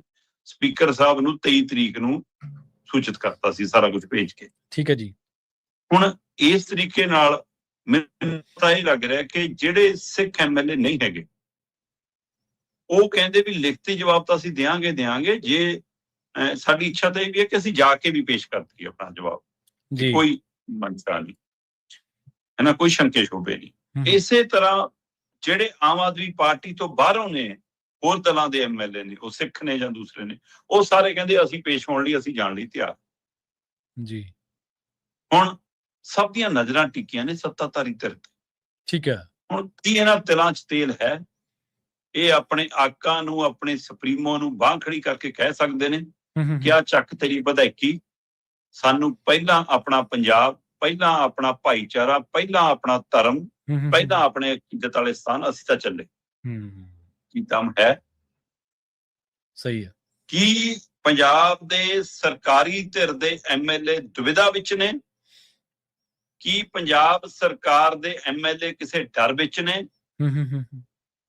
ਜਾਂ ਪੰਜਾਬ ਸਰਕਾਰ ਨਾਲ ਸੰਬੰਧਿਤ ਐਮਐਲਏ ਨੇ ਇੱਕ ਪੱਕਾ ਫੈਸਲਾ ਕਰ ਲਿਆ, ਬਾਗੀ ਸੁਰ ਅਪਣਾ ਲਿਆ ਕਿ ਅਸੀਂ ਜਾਵਾਂਗੇ। ਦੇਖੋ, ਦੋ ਮਾਮਲੇ ਆ। ਵੀਡੀਓ ਕਾਂਡ ਵਾਲਾ ਮਾਮਲਾ ਸਿੱਧਾ ਮੁੱਖ ਮੰਤਰੀ ਭਗਵੰਤ ਮਾਨ ਨਾਲ ਜੁੜਿਆ ਜੀ। ਇਹ ਮਾਮਲਾ ਹੈ ਜਾਗਤ ਜੋਤ ਸ੍ਰੀ ਗੁਰੂ ਗ੍ਰੰਥ ਸਾਹਿਬ ਸਤਿਕਾਰ ਸੋਧ ਐਕਟ ਵਾਲਾ, ਜਿਹੜਾ ਬੜਾ ਅਹਿਮ ਹੈ, ਜਿਹਨੂੰ ਵੀਡੀਓ ਵਾਲਾ ਮਾਮਲਾ ਸ਼ੈਡੋ ਕਰ ਰਿਹਾ ਹੁਣ ਜੀ। ਵੀਡੀਓ ਵਾਲਾ ਮਾਮਲਾ ਇਸ ਮਾਮਲੇ ਨੂੰ ਦਬਾਉਣ ਦੀ, ਔਰ ਜਿਹੜਾ ਸਰਕਾਰ ਨੂੰ ਵੀ ਲੱਗਦਾ ਕਿ ਸ਼ਾਇਦ ਸਾਡੇ ਲਈ ਇਹ ਠੀਕ ਹੈ ਕਿ ਚਲੋ ਘੱਟੋ ਘੱਟ ਇਸ ਮਸਲੇ ਚੋਂ ਤਾਂ ਨਿਕਲੀਏ, ਪਰ ਮਸਲੇ ਚੋਂ ਤਾਂ ਨਿਕਲ ਜਾਓਗੇ, ਪਰ ਜਿਹੜਾ ਤੁਸੀਂ ਲਾਹਾ ਲੈਣ ਦੀ ਕੋਸ਼ਿਸ਼ ਸੀ ਉਹ ਲਾਹਾ ਤਾਂ ਤੁਹਾਡਾ ਵੀ ਗਿਆ। ਸਹੀ ਹੈ, ਬਿਲਕੁਲ ਜੀ। ਪਰ ਇਹ ਜੇ ਹੱਲ ਨਾ ਹੋਇਆ ਤਾਂ ਵੱਡੀ ਚੁਣੌਤੀਆਂ। ਹੁਣ ਬਾਦਲ ਦਲ ਐਸਜੀਪੀਸੀ ਜਿਹੜਾ ਦਬਾਅ ਬਣਾ ਰਹੀ ਹੈ, ਉਹ ਸੋਧ ਦਾ ਦਬਾਅ ਬਣਾ ਰਹੀ ਹੈ, ਪਰ ਕੁਝ ਪੰਥਕ ਧਿਰਾਂ ਲਗਾਤਾਰ ਇਸ ਮਸਲੇ ਤੇ ਪਹਿਰੇਦਾਰੀ ਕਰ ਰਹੀਆਂ ਵੀ ਮਸਲਾ ਸੋਧ ਦਾ ਨਹੀਂ, ਮਸਲਾ ਸਰਕਾਰੀ ਦਖਲ ਦਾ ਹੈ। ਸਹੀ ਹੈ, ਬਿਲਕੁਲ। ਉਹ 2008 ਚ ਜਦੋਂ ਬਾਦਲਾਂ ਨੇ ਬਣਾਇਆ ਸੀ, ਅਕਾਲੀ ਸਰਕਾਰ ਨੇ ਬਣਾਇਆ ਸੀ, ਤਦ ਵੀ ਦਖਲ ਸੀ। ਤੇ ਜੇ ਤੁਸੀਂ ਉਹ ਸ਼ੁਰੂਆਤ ਨਾ ਕਰਦੇ, ਅੱਜ ਦਿਨ ਨਾ ਦੇਖਣਾ ਪੈਂਦਾ। ਸਹੀ ਹੈ। ਇਸ ਲਈ ਉਹ ਐਕਟ 2008 ਦਾ ਮੁੱਢੋਂ ਰੱਦ ਕਰੋ। ਮਤਲਬ ਇਹ ਥੋੜਾ ਕਿ ਜੇ ਤੁਹਾਡੀ ਸਰਕਾਰ ਹੈ ਤਾਂ ਤੁਸੀਂ ਕਹੋ ਜੀ ਸਾਡੀ ਸਰਕਾਰ ਤੇ ਕਰ ਦੇਵੇ ਫੈਸਲਾ ਤਾਂ ਠੀਕ ਹੈ, ਦੂਜੀ ਕਰ ਦੇਵੇ ਤਾਂ ਦਖਲ ਹੈ। ਤੇ ਫਿਰ ਇਸ ਲਈ ਕਹਿੰਦੇ ਉੱਥੇ ਤੱਕ ਜਾਓ। ਪਰ ਜੋ ਵੀ ਹੋਵੇ, ਇਸ ਮਸਲੇ ਤੇ ਜੋ ਜਾਣਕਾਰੀ ਮੇਰੇ ਕੋਲ ਹੈ, ਆਮ ਆਦਮੀ ਪਾਰਟੀ ਨਾਲ ਸੰਬੰਧਿਤ ਕੁਝ ਅੰਮ੍ਰਿਤਧਾਰੀ ਔਰ ਕੁਝ ਸਿੱਖੀ ਨੂੰ ਪਰਨਾਏ ਹੋਏ ਸਿੱਖੀ ਸਰੂਪ ਵਾਲੇ ਜੀ ਕੁਝ ਐਮਐਲਏ ਤਾਂ ਰੁੱਖਾ ਸੁੱਖਾ ਸਿੱਧਾ ਸੁਨੇਹਾ ਦੇਤਾ ਕਿ ਤੁਸੀਂ ਹਾਂ ਕਰਨੀ ਹੈ ਕਰੋ, ਤੁਸੀਂ ਫੈਸਲਾ ਲੈਣਾ ਲਓ, ਅਸੀਂ ਤਾਂ ਜਾਵਾਂਗੇ, ਜੋ ਕਰਨਾ ਕਰੋ। ਠੀਕ ਹੈ ਜੀ। ਬੇਸ਼ੱਕ ਉਹ ਅਜੇ ਖੁੱਲ ਕੇ ਸਾਹਮਣੇ ਨਹੀਂ ਆਏ, ਪਰ ਕਹਿੰਦੇ ਅੰਦਰ ਪਾਰਟੀ ਦੇ ਉਹਨੇ ਸੁਨੇਹਾ ਦੇਤਾ। ਉਹ ਤੋਂ ਬਾਅਦ ਜਿਹੜੇ ਕੁਝ ਐਮਐਲਏ ਆਕਾ ਦੇ ਚਮਚੇ ਬਣ ਕੇ ਵਿਚਰ ਰਹੇ ਨੇ, ਜਾਂ ਜਿਨ੍ਹਾਂ ਨੂੰ ਲੱਗਦਾ ਕਿ ਇੰਨੇ ਗੱਲ ਆਪ ਮਹਾਰੇ ਕਰਨਾ, ਟਿਕਟ ਨਾ ਕੱਟੀ ਜਾਵੇ, ਸਹੀ ਹੈ। ਉਹ ਅਜੇ ਮਤਲਬ ਚੋਬਾਈਆਂ ਮਾਰੀ ਜਾਂਦੇ ਨੇ, ਕਦੇ ਸੀਐਮ ਦਫ਼ਤਰ ਵੱਲ ਨੂੰ, ਕਦੇ ਵਿਭਵ ਕੁਮਾਰ ਵੱਲ ਨੂੰ, ਕਦੇ ਸਪੀਕਰ ਸਾਹਿਬ ਨੂੰ ਕਿ ਕਰਿਓ ਜੀ ਗੱਲ, ਪੁੱਛਿਓ ਜੀ, ਹਾਂ ਕਰਾ ਦਿਓ ਜੀ। ਜਾਣਾ ਚਾਹੁੰਦੇ ਨੇ, ਪਰ ਉਹ ਇਹ ਚਾਹੁੰਦੇ ਨੇ ਕਿ ਸਾਨੂੰ ਤੁਸੀਂ ਹਾਂ ਕਰੋ, ਸਾਡਾ ਸੰਗਲ ਖੋਲ ਦਿਓ, ਬਸ ਫਿਰ ਅਸੀਂ ਚਲੇ ਜਾਈਏ। ਇਸ ਸਾਰੀ ਪ੍ਰਕਿਰਿਆ ਦੇ ਵਿੱਚ ਖੁਦ ਭਗਵੰਤ ਮਾਨ ਤੇ ਕੇਜਰੀਵਾਲ ਵੀ ਦੁਵਿਧਾ ਵਿੱਚ ਨੇ, ਡਰ ਚ ਨੇ। ਠੀਕ ਹੈ। ਉਹਨਾਂ ਨੂੰ ਦੁਵਿਧਾ ਇਹ ਹੈ ਕਿ ਕਿਤੇ ਜੇ ਸਾਡੀ ਸਲਾਹ ਮਸ਼ਵਰੇ ਤੋਂ ਬਿਨਾਂ ਜਾਂਦੇ ਨੇ, ਫਿਰ ਸਾਡੀ ਕੀ ਰਹੇਗੀ। ਜੇ ਨਹੀਂ ਜਾਂਦੇ, ਉਹਨਾਂ ਨੂੰ ਡਰ ਇਹ ਹੈ ਕਿ ਕਿਤੇ ਜੇ ਬਾਗੀ ਹੋ ਗਏ, ਪਾਰਟੀ ਦੁਫਾੜ ਨਾ ਹੋ ਜਾਵੇ ਚੋਣਾਂ ਤੋਂ ਪਹਿਲਾਂ। ਹਾਂ, ਐਮਐਲਏਆਂ ਦੇ ਅੰਦਰ ਇੱਕ ਡਰ ਪਿਆ ਜੀ। ਉਹ ਡਰ ਥੋੜਾ ਜਿਹਾ ਇਹ ਪਿਆ ਕਿ ਬੁਲਾਇਆ ਸਾਨੂੰ ਜਾਗਤ ਜੋਤ ਸ੍ਰੀ ਗੁਰੂ ਗ੍ਰੰਥ ਸਾਹਿਬ ਸਤਿਕਾਰ ਸੋਧ ਐਕਟ ਦੇ ਹਵਾਲੇ ਨਾਲ, ਕਿਤੇ ਉੱਥੇ ਵੀਡੀਓ ਵਾਲੇ ਕਾਂਡ ਦੇ ਮਾਮਲੇ ਤੇ ਸਾਥੋਂ ਫੈਸਲਾ ਨਾ ਪੁੱਛਣ ਕਿ ਦੱਸੋ ਤੁਹਾਡਾ ਫੈਸਲਾ, ਕਿੱਧਰ ਖੜੇ ਹੋ, ਕਿਤੇ ਇਹੋ ਜਿਹਾ ਕੋਈ ਸਵਾਲ ਨਾ ਹੋ ਜਾਵੇ। ਦੇਖੋ, ਇਹ ਜੇ ਆਪਾਂ ਇੱਕ ਪ੍ਰਕਿਰਿਆ ਸਮਝੀਏ ਜੀ, ਤਾਂ ਇੱਕ ਕੇਸ ਦੀ ਸੁਣਵਾਈ ਲਈ ਤੁਹਾਨੂੰ ਬੁਲਾਇਆ ਗਿਆ। ਜਿਵੇਂ ਦੁਨਿਆਵੀ ਅਦਾਲਤ ਚ ਹੁੰਦਾ ਕਿ ਇੱਕ ਬੰਦੇ ਦੇ ਚਾਹੇ 4 ਕੇਸ ਚੱਲਦੇ ਹੋਣ, ਚਾਹੇ 8 ਕੇਸ ਚੱਲਦੇ ਹੋਣ, ਜਿੱਦਣ ਜਿਹੜੇ ਕੇਸ ਦੀ ਤਰੀਕ ਆ ਉਦੋਂ ਉਹੀ ਕੇਸ ਨਾਲ ਸੰਬੰਧਿਤ ਬਿਲਕੁਲ ਸੁਣਵਾਈ ਹੁੰਦੀ ਹੈ। ਤੋ ਇਸ ਲਈ ਸਿਧਾਂਤ ਦੇ ਹਿਸਾਬ ਨਾਲ ਤਾਂ ਇਹੀ ਬਣਦਾ ਕਿ ਉਦੋਂ ਸਿਰਫ ਜਾਗਤ ਸੋਧ ਐਕਟ ਦੇ ਹਵਾਲੇ ਨਾਲ ਇਹਨਾਂ ਨਾਲ ਗੱਲਬਾਤ ਹੋਏਗੀ, ਹੈਨਾ। ਬਾਕੀ ਪਤਾ ਨਹੀਂ ਜੇ ਜਿਵੇਂ ਭਗਵੰਤ ਮਾਨ ਕਹਿੰਦਾ ਕਿ ਸਾਰਾ ਕੁਝ ਬਾਦਲਾਂ ਦੇ ਕਹੇ ਤੇ ਹੁੰਦਾ, ਉਵੇਂ ਕੁਝ ਹੋਰ ਨਵਾਂ ਕਿਹਾ ਜਾਵੇ ਤਾਂ ਪਤਾ ਨਹੀਂ ਫਿਰ ਕੀ ਹੁੰਦਾ। ਪਰ ਉਮੀਦ ਇਹੀ ਹੈ ਕਿ ਉਦੋਂ ਸਿਰਫ ਇਸੇ ਨੁਕਤੇ ਤੇ ਗੱਲ ਹੋਣੀ, ਔਰ ਇਹ ਨੁਕਤਾ ਬਹੁਤ ਅਹਿਮ ਹੈ। ਪਤਾ ਲੱਗ ਰਿਹਾ ਕਿ ਸਰਕਾਰ ਨੂੰ ਇਹ ਲੱਗ ਰਿਹਾ ਕਿ ਇਸੇ ਪਹਿਲੂ ਦੇ ਵਿੱਚ ਜਿਹੜਾ ਸੀ ਲਿਆਏ ਸੀ ਨਾ ਕਿ ਸੇਵਾ ਸੰਭਾਲ ਕਰਨ ਵਾਲੇ, ਹੈਨਾ, ਰੱਖ ਰਖਾਵ ਕਰਨ ਵਾਲੇ, ਦੇਖ ਰੇਖ ਕਰਨ ਵਾਲੇ, ਉਹਨਾਂ ਦੇ ਉੱਤੇ ਵੀ ਕੇਸ ਹੋਊਗਾ ਜੇ ਬੇਅਦਬੀ ਹੋ ਜਾਂਦੀ ਹੈ। ਤਾਂ ਹੁਣ ਉਹੀ ਤਰ੍ਹਾਂ ਆ ਵੀਡੀਓ ਕਾਂਡ ਵਾਲੇ ਮਾਮਲੇ 'ਚ ਗੁਰੂ ਘਰਾਂ 'ਚ ਜਾ ਕੇ ਪਿੰਡਾਂ 'ਚ ਜਾ ਕੇ ਪ੍ਰਚਾਰ ਕਰਨਗੇ ਉਹਨਾਂ ਨੂੰ, ਉਹ ਕਹਿੰਦੇ ਇੱਧਰ ਨੂੰ ਨਹੀਂ ਤਾਂ ਉੱਧਰ ਨੂੰ ਸਹੀ। ਸਹੀ ਹੈ। ਇਸ ਲਈ ਜਾਣਕਾਰੀ ਇਹ ਵੀ ਮਿਲ ਰਹੀ ਹੈ ਕਿ ਸਰਕਾਰ ਇੱਥੇ ਵੀ ਮੰਥਨ ਕਰਨ ਲੱਗੀ ਹੈ ਕਿ ਕੀ ਆਪਾਂ ਕੁਝ ਸੋਧ ਕਰੇ ਲਈਏ ਬਿੱਲ 'ਚ। ਪਰ ਕਮਾਲ ਦੇਖੋ ਤੁਸੀਂ, ਇਹ ਗੱਲਾਂ ਉੱਪਰਲੀ ਪਰਤ ਤੇ ਹੀ ਹੁੰਦੀਆਂ ਨੇ। ਅਜੇ ਤੱਕ ਸਰਕਾਰ ਨੇ ਆਪਣੀ ਕੈਬਨਿਟ ਦੀ ਬੈਠਕ ਨਹੀਂ ਬੁਲਾਈ 29 ਨੂੰ ਲੈ ਕੇ। ਅਜੇ ਤੱਕ ਵਿਧਾਨ ਸਭਾ ਦੇ ਸਪੀਕਰ ਸਾਹਿਬ ਨੇ ਕੋਈ ਬੈਠਕ ਨਹੀਂ ਬੁਲਾਈ। ਭਗਵੰਤ ਮਾਨ ਨੂੰ ਪੁੱਛੋ, ਕਹਿੰਦੇ ਜੀ ਵਿਧਾਨ ਸਭਾ ਦੀ ਕਮੇਟੀ ਫੈਸਲਾ ਕਰੂਗੀ। ਕਮੇਟੀ ਕੀ ਕਰੂਗੀ ਬਈ? ਤੁਸੀਂ ਹਾਊਸ ਦੇ ਮੁਖੀ ਹੋ। ਸਹੀ ਹੈ, ਬਿਲਕੁਲ। ਤੁਸੀਂ ਫੈਸਲਾ ਕਰੋ। ਬਿੱਲ ਤੁਸੀਂ ਲਿਆਏ ਸੀ, ਤੁਹਾਡੀ ਸਰਕਾਰ ਨੇ ਸਰਬਸੰਮਤੀ ਨਾਲ ਪਾਸ ਕਰਾਇਆ। ਸਾਰੀਆਂ ਧਿਰਾਂ ਨੂੰ 117 ਨੂੰ ਸੱਦ ਕਰੋ। ਕੋਈ ਸਰਕਾਰੀ ਪੱਧਰ ਤੇ, ਪਾਰਟੀ ਪੱਧਰ ਤੇ ਵੀ ਕੋਈ ਮੀਟਿੰਗ ਨਹੀਂ ਕਿ ਕੋਈ ਕੋਰ ਕਮੇਟੀ, ਕੋਈ ਫਲਾਣੀ ਕਮੇਟੀ, ਕਿਤੇ ਦੀ ਮੀਟਿੰਗ। ਸੋ ਇਹਦਾ ਮਤਲਬ ਹੁਕਮ ਆਉਂਦੇ ਨੇ, ਉਹਨਾਂ ਹੁਕਮਾਂ ਦੀ ਉਡੀਕ ਕੀਤੀ ਜਾ ਰਹੀ ਹੈ। ਕੇਜਰੀਵਾਲ ਅੱਜ ਆਉਣਗੇ ਪੰਜਾਬ, ਸੋ ਦੇਖਦੇ ਹਾਂ। ਸੋ ਵੀਡੀਓ ਕਾਂਡ ਮਾਮਲੇ 'ਚ ਲਗਾਤਾਰ ਹੁਣ ਸਵਾਤੀ ਮਾਲੀਵਾਲ ਦਾ ਜ਼ਿਕਰ ਆ ਗਿਆ। ਉਹ ਮਾਸਕ ਵਾਲੇ ਦੇ ਵਿੱਚ ਵੀ ਗੱਲ ਝੂਠੀ ਪੈਂਦੀ ਦਿਖ ਰਹੀ ਹੈ ਇਹਨਾਂ ਨੂੰ, ਜਿਹੜੀ ਬਾਂਝੀ ਤੇ ਮਾਸਕ ਆਪੇ ਭਗਵੰਤ ਮਾਨ ਕਹਿ ਰਹੇ ਨੇ ਮਾਸਕ ਦੀ ਅੱਖਾਂ ਨਹੀਂ ਹੁੰਦੀਆਂ, ਉਹ ਜਿਹੜੀ ਉਹ ਬਾਂਝੀ 'ਚ ਪਾਇਆ ਉਹ 'ਚ ਅੱਖਾਂ ਵੀ ਦਿਖਦੀਆਂ ਨੇ, ਹੈ ਨਾ। ਸੋ ਇਸ ਲਈ ਇਹ ਕਾਫੀ ਉਲਝਣ ਤਾਣੀ ਉਲਝੀ ਹੋਈ ਹੈ। ਉਹਦੇ ਵਿੱਚ ਸਰਕਾਰ ਪੂਰੀ ਤਰ੍ਹਾਂ ਘਿਰੀ ਹੋਈ ਹੈ, ਬੈਕਫੁੱਟ ਤੇ ਹੈ, ਤੇ ਉਹਦੇ ਵਿੱਚ ਹੁਣ ਆਹ 29 ਤਰੀਕ ਇਹਨਾਂ ਲਈ ਅਹਿਮ ਹੋਣ ਵਾਲਾ। ਸੋ 2 ਦਿਨ ਬਾਕੀ ਨੇ ਜੀ, ਦੇਖਦੇ ਹਾਂ ਕੀ ਹੁੰਦਾ। ਇਹਨਾਂ ਤਿਲਾਂ 'ਚ ਕਿੰਨਾ ਕੁ ਤੇਲ ਆ ਉਹਦਾਂ ਪਤਾ ਲੱਗ। ਇੱਕ ਪਾਸੇ ਤਾਂ ਇਹ ਵੀ ਡਰ ਆ ਵੀ ਕਿਤੇ ਆਕਾ ਨਾ ਸਾਡਾ ਨਾਰਾਜ਼ ਹੋ ਜੇ, ਸਾਡਾ ਮਾਲਕ ਨਾ ਨਾਰਾਜ਼ ਹੋਏ ਜਿਹੜਾ ਤਾਂ ਬੈਠਾ। ਦੂਜੇ ਪਾਸੇ ਲੋਕਾਂ ਦੀ ਕਚਹਿਰੀ 'ਚ ਵੀ ਜਾਣ ਤੋਂ ਡਰ ਲੱਗਦਾ ਵੀ ਜੇ ਪੇਸ਼ ਨਾ ਹੋਏ ਜਾਂ ਕੋਈ ਟਾਲ ਮਟੋਲ ਕਰਤੀ ਤਾਂ ਲੋਕਾਂ ਕੰਨੋਂ ਵੀ ਜਾਂਦੇ ਰਹਾਂਗੇ। ਸੋ ਇਹ ਬੜਾ ਜਦੋਂ ਦੋਨੇ ਪਾਸੇ ਰੱਖਣੇ ਹੋਣ ਨਾ, ਪਰ ਸਿਆਣਾ ਦੀ ਕਹਾਵਤ ਬਣੀ ਹੈ ਸ਼ਰਮਾ ਜੀ, ਉਹ ਕਹਿੰਦੇ 2 ਬੇੜੀਆਂ 'ਚ ਸਵਾਰ ਹੋਣ ਵਾਲਾ ਡੁੱਬਦਾ ਹੀ ਹੁੰਦਾ ਜੀ। ਅਗਲੀ ਗੱਲ ਕਰੀਏ ਰਾਘਵ ਚੱਡਾ ਦੀ, ਕਹਿੰਦੇ ਮੋਦੀ ਕੈਬਨਿਟ ਦੇ ਵਿੱਚ ਮੰਤਰੀ ਬਣ ਸਕਦਾ ਰਾਘਵ ਚੱਡਾ। ਬਿਲਕੁਲ ਜੀ, ਇਹ ਕਾਫੀ ਚਰਚਾ ਦਿੱਲੀ ਦੇ ਗਲਿਆਰਿਆਂ ਦੇ ਵਿੱਚੋਂ ਨਿਕਲ ਕੇ ਆ ਰਹੀ ਹੈ, ਖਾਸ ਕਰਕੇ ਬੀਜੇਪੀ ਦੇ ਗਲਿਆਰਿਆਂ ਚੋਂ ਨਿਕਲ ਕੇ ਆ ਰਹੀ ਹੈ ਜੀ ਜੀ, ਕਿ ਰਾਘਵ ਚੱਡਾ ਨੂੰ ਮੋਦੀ ਕੈਬਨਿਟ ਦੇ ਵਿੱਚ ਮੰਤਰੀ ਬਣਾਇਆ। ਠੀਕ ਹੈ। ਹੁਣ ਉਹਦਾ ਪਹਿਲੂ ਇਹ ਹੈ ਕਿ 2 ਦਿਨ ਪਹਿਲਾਂ ਅਮਿਤ ਸ਼ਾਹ ਹੋਰੀ ਮਿਲ ਕੇ ਆਏ ਨੇ ਜੀ ਆਪਣਾ ਰਾਸ਼ਟਰਪਤੀ ਨੂੰ। ਰਾਸ਼ਟਰਪਤੀ ਦ੍ਰੋਪਦੀ ਮੁਰਮੂ ਨਾਲ 2 ਦਿਨ ਪਹਿਲਾਂ ਮੁਲਾਕਾਤ ਕੀਤੀ ਹੈ ਭਾਰਤ ਦੇ ਗ੍ਰਹਿ ਮੰਤਰੀ ਅਮਿਤ ਸ਼ਾਹ ਨੇ। ਸੋ ਜੇ ਅਮਿਤ ਸ਼ਾਹ ਨੇ ਮੁਲਾਕਾਤ ਕੀਤੀ ਹੈ ਤਾਂ ਮੰਨਿਆ ਜਾ ਰਿਹਾ ਕਿ ਸ਼ਾਇਦ ਉਹ ਸਮਾਂ ਲੈ ਕੇ ਆਏ ਨੇ ਕੈਬਨਿਟ 'ਚ ਫੇਰ ਬਦਲ ਦਾ, ਮੰਤਰੀ ਮੰਡਲ 'ਚ ਵਿਸਤਾਰ ਦਾ ਜੀ। ਤੇ ਉਹਦੇ ਵਿੱਚੋਂ ਚਰਚਾ ਨਿਕਲ ਰਹੀ ਹੈ ਕਿ 3 ਨਾਮ ਚੱਲ ਰਹੇ ਜਿਨ੍ਹਾਂ 'ਚ ਰਾਘਵ ਚੱਡਾ ਦੀ ਕਾਫੀ ਚਰਚਾ ਹੈ। ਠੀਕ ਹੈ। ਜਿਹੜਾ ਰਵਨੀਤ ਬਿੱਟੂ ਹੈ ਤੇ ਉਹਦੇ ਨਾਲ ਹੀ ਇੱਕ ਹੋਰ ਮੈਂਬਰ ਦਾ ਜਿਹਦਾ ਕਾਰਜਕਾਲ ਖਤਮ ਹੋਇਆ ਸੀ 21 ਜੂਨ ਨੂੰ, ਉਹ ਅਸਤੀਫਾ ਦੇ ਕੇ ਲਾਂਭੇ ਹੋ ਗਿਆ। ਇਹਦਾ ਮਤਲਬ ਇੱਕ ਪੋਸਟ ਉਹ ਖਾਲੀ ਪਈ ਹੈ ਜੇ ਆਪਾਂ ਪੁਰਾਣੀ ਗਿਣਤੀ ਦੇ ਹਿਸਾਬ ਨਾਲ ਦੇਖਣਾ ਹੋਵੇ। ਤੇ ਇਹ ਵੀ ਜਨਾਬ ਦਸੰਬਰ ਤੱਕ ਹੀ ਰਹਿ ਸਕਦੇ ਨੇ ਜੇ ਰੱਖਣਾ ਹੋਇਆ ਉਹਨਾਂ ਨੇ। ਠੀਕ ਹੈ ਜੀ। ਹੁਣ ਪਹਿਲੂ ਇਹ ਹੈ ਕਿ ਪੰਜਾਬ ਦੇ ਵਿੱਚ ਜੱਟ ਸਿੱਖ ਚਿਹਰਾ ਇਹਨਾਂ ਨੇ ਪ੍ਰਧਾਨ ਬਣਾਤਾ, ਤਾਂ ਫਿਰ ਕੀ ਮੋਦੀ ਕੈਬਨਿਟ ਦੇ ਵਿੱਚ ਕਿਸੇ ਹਿੰਦੂ ਚਿਹਰੇ ਨੂੰ ਲੈ ਕੇ ਆਉਣਗੇ ਜੀ, ਜਾਂ ਪਾਰਟੀ ਸੰਗਠਨ ਨੂੰ ਵੱਡਾ ਕਰਨਾ ਹੈ। ਉੱਥੇ ਸਿੱਖ ਚਿਹਰਿਆਂ ਚੋਂ ਬਿੱਟੂ ਨੂੰ ਉੱਥੇ ਐਡਜਸਟ ਕਰ ਦੇਣਗੇ ਕਿ ਤੂੰ ਪਾਰਟੀ ਸੰਗਠਨ 'ਚ ਆ ਜਾ, ਰਾਸ਼ਟਰੀ ਪਾਰਟੀ ਸੰਗਠਨ ਦੇ ਵਿੱਚ ਨਿਤਨ ਨਵੀਨ ਨੇ ਵਾਅਦਾ ਕਰਨਾ, ਜਾਂ ਉੱਥੇ ਫੂਲਕਾ ਹੋਰ ਵੀ ਦੌੜ 'ਚ ਨੇ ਕਿ ਉਹਦੇ ਵਿੱਚ ਫੂਲਕਾ ਵੀ ਐਡਜਸਟ ਹੋ ਸਕਦੇ ਨੇ। ਫਿਰ ਕੈਬਨਿਟ ਦੇ ਵਿੱਚ ਕੌਣ? ਕੈਬਨਿਟ ਦੇ ਵਿੱਚ ਮੌਜੂਦਾ ਰਾਜ ਸਭਾ ਮੈਂਬਰਾਂ ਚੋਂ, ਕਿਉਂਕਿ ਹੁਣ ਦੁਬਾਰਾ ਤਾਂ ਕੋਈ ਅਜੇ ਚੋਣ ਦਿਖਦੀ ਨਹੀਂ ਕਿਤੇ ਕਿ ਹਾਂ ਵੀ ਬਿੱਟੂ ਦਾ ਕਾਰਜਕਾਲ ਕਿਤੇ ਹੋਰ ਪਾਸਿਓਂ ਵਧਵਾ ਦੇਣ, ਕਿਤੋਂ ਮੈਂਬਰ ਬਣਾ ਦੇਣ। ਅਜਿਹੇ 'ਚ ਬਿੱਟੂ ਨੂੰ ਅੱਜ ਨਹੀਂ ਤਾਂ ਕੱਲ ਨੂੰ ਜਾਣਾ ਪੈਣਾ, ਮਤਲਬ ਕਿ 2 ਮੰਤਰੀ ਵੀ ਬਣ ਸਕਦੇ ਨੇ। ਸਹੀ। ਤੇ ਦੋਏ ਇਸ ਸਮੇਂ ਪੰਜਾਬ ਤੋਂ ਬਣਨਗੇ। ਚੋਣਾਂ ਤਾਂ ਯੂਪੀ 'ਚ ਵੀ ਹੈਗੀਆਂ, ਯੂਪੀ ਦੇ ਪਹਿਲਾਂ ਹੀ ਬਥੇਰੇ ਨੇ ਜੀ, ਹੈ ਨਾ। ਸਵਾਲ ਤਾਂ ਪੰਜਾਬ ਦਾ ਕਿ ਪੰਜਾਬ 'ਚੋਂ 2 ਬਣਾਉਣਗੇ। ਜੇ 2 ਬਣਾਉਣਗੇ ਤਾਂ ਤਰਨ ਚੁੱਕ ਨਵੇਂ ਬਿੱਟੂ ਦੀ ਥਾਂ ਤੇ ਹੀ ਬਣੇ ਨੇ ਰਾਜ ਸਭਾ ਮੈਂਬਰ, ਤੇ ਉਹ ਇਹਨਾਂ ਦਾ ਸੰਗਠਨ ਦਾ ਬੰਦਾ, ਇਹਨਾਂ ਦਾ ਆਪਣਾ RSS ਦਾ ਬੰਦਾ, ਭਰੋਸੇਯੋਗ ਬੰਦਾ ਹੈ। ਸੋ ਕੀ ਉਹਨੂੰ ਲੈਣਗੇ? ਤੇ ਜੇ 2 ਲੈਣਗੇ ਤਾਂ ਫਿਰ ਦੂਜਾ ਕੌਣ? ਅਸ਼ੋਕ ਮਿੱਤਲ ਲਵਲੀ ਯੂਨੀਵਰਸਿਟੀ ਵਾਲਾ, ਜਾਂ ਫਿਰ ਮਤਲਬ ਕਿ ਰਾਘਵ ਚੱਡਾ। ਹੁਣ ਇਹਦੇ ਵਿੱਚੋਂ 2 ਹੁਣ 1 ਹੁਣ ਰਾਘਵ ਚੱਡਾ ਦਾ ਨਾਂ ਕਾਫੀ ਉੱਭਰ ਕੇ ਸਾਹਮਣੇ ਆਇਆ। ਠੀਕ ਹੈ, ਕਿ ਰਾਘਵ ਚੱਡਾ ਨੂੰ ਬਣਾ ਸਕਦੇ ਨੇ। ਉਹਦੇ ਕੁਝ ਕਾਰਨ ਹੋ ਸਕਦੇ ਨੇ ਪ੍ਰਵੀਨ ਜੀ। ਉਹਦਾ ਇੱਕ ਕਾਰਨ ਤਾਂ ਮੈਂ ਜੋ ਮਹਿਸੂਸ ਕਰਦਾ ਉਹ ਇਹ ਹੈ ਕਿ ਆਮ ਆਦਮੀ ਪਾਰਟੀ ਨੂੰ ਸਿੱਧੇ ਰੂਪ 'ਚ ਚੜਾਉਣ ਲਈ, ਆਮ ਆਦਮੀ ਪਾਰਟੀ ਨੂੰ ਦਿਖਾਉਣ ਲਈ, ਜਾਂ ਰਾਘਵ ਚੱਡਾ ਦੀਆਂ ਸ਼ਕਤੀਆਂ ਜਿਹੜੀਆਂ ਆਮ ਆਦਮੀ ਪਾਰਟੀ 'ਚ ਕੰਮ ਕਰਦੀਆਂ ਰਹੀਆਂ ਉਸ ਦੀ ਖੁੱਲ੍ਹ ਕੇ ਵਰਤੋਂ ਕਰਨ ਲਈ ਹੈ ਕਿ ਆ ਜਾ ਵੀ ਤੈਨੂੰ ਸਾਰਾ ਪਤਾ ਹੈ ਇਹਨਾਂ ਦੇ ਢੰਗ ਤਰੀਕੇ, ਕਿਹੜੇ ਸਮੇਂ ਕਿਹੋ ਜਿਹੇ ਫੈਸਲਾ ਲੈਂਦੇ ਨੇ, ਕੀ ਕਰਦੇ ਨੇ, ਹੈ ਨਾ। ਉਹ ਰਾਜਦਾਰ ਹੋਣ ਦਾ ਫਾਇਦਾ ਪੰਜਾਬ 'ਚ ਸਿੱਧਾ ਮਿਲ ਸਕਦਾ ਕਿ ਤੈਨੂੰ ਕਲਗੀ ਲਾਤੀ, ਤੇਰੇ ਚੱਕ ਝੰਡੀ ਵਾਲੀ ਕਾਰ ਦੇਤੀ, ਹੁਣ ਤੁਰਿਆ ਫਿਰ ਰਿਹਾ। ਸਹੀ। ਦੂਜਾ ਮੈਨੂੰ ਇਹ ਲੱਗਦਾ ਕਿ ਉਹਨਾਂ ਦੀ ਨਜ਼ਰ ਇਸ ਗੱਲ ਤੇ ਵੀ ਹੈ ਕਿ ਚਾਹੇ ਆ ਹੁਣ 29 ਜੂਨ ਵਾਲਾ ਮਾਮਲਾ, ਚਾਹੇ ਉਹ ਖੁੱਡੀਆਂ ਵਾਲਾ ਤਕਰਾਰ ਵਾਲਾ ਮਾਮਲਾ, ਕਿ ਜਿਉਂ-ਜਿਉਂ ਚੋਣਾਂ ਨੇੜੇ ਆਉਣੀਆਂ ਤਿਉਂ-ਤਿਉਂ ਕਈਆਂ ਦੇ ਬਾਗੀ ਸੂਝ ਜਾਗਣੇ ਆ। ਸਹੀ ਹੈ। ਖਾਸ ਕਰਕੇ ਉਹਨਾਂ ਦੇ ਜਿਨ੍ਹਾਂ ਨੂੰ ਪਤਾ ਲੱਗੀ ਜਾਣਾ ਕਿ ਮੇਰੀ ਟਿਕਟ ਨਹੀਂ, ਮੇਰੀ ਟਿਕਟ ਨਹੀਂ। ਫਿਰ ਉਹਨਾਂ ਨਾਲ ਰਾਘਵ ਚੱਡਾ ਤੋਂ ਵਧੀਆ ਕੋਈ ਬੰਦਾ ਨਹੀਂ ਬੀਜੇਪੀ ਕੋਲ ਜਿਹੜਾ ਉਹਨਾਂ ਨਾਲ ਤਾਲਮੇਲ ਕਰ ਸਕੇ। ਸਹੀ ਹੈ, ਬਿਲਕੁਲ।